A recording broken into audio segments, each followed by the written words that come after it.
আমার প্রিয় দর্শক শ্রোতা, আসসালামু আলাইকুম। এদিকে লক্ষ্য করুন, আপনি কি এরকম মরিচ গাছ লাগিয়েছেন? আপনার মরিচ গাছগুলোকে এরকম নিচের থেকে ঢাল বা শাখা বের হয়েছে? তাহলে আপনাকে এই কাজটি অবশ্যই করে দিতে হবে। একটি ধারালো কেঁচি নিয়ে নিচের দিকের যে ঢাল বা শাখা রয়েছে, এই ঢাল বা শাখাগুলোকে আপনাকে অবশ্যই কেটে দিতে হবে। কেটে দিলে কি হবে, উপরের দিকে যে নতুন ঢাল বা শাখা বের হবে, সেগুলো অনেক শক্তিশালী হবে। মরিচ গাছের উপরের এই মাথাটিও কেটে দিতে হবে। তাহলে কি হবে, গাছটি ঝাঁকড়ালো হবে এবং অনেক শক্তিশালী হবে। অধিক পরিমাণে ফুল আসবে, স্ত্রী ফুল আসবে।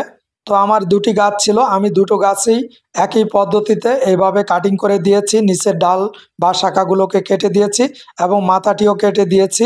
তো প্রিয় দর্শক, আপনিও চাইলে একই পদ্ধতি অনুসরণ করে আপনার মরিচ গাছের এই কাটিং করে দিতে পারেন। তাহলে আপনার গাছ ঝাঁকড়ালো হবে এবং অধিক পরিমাণে ফুল হবে এবং অধিক পরিমাণে মরিচ হবে। ধন্যবাদ।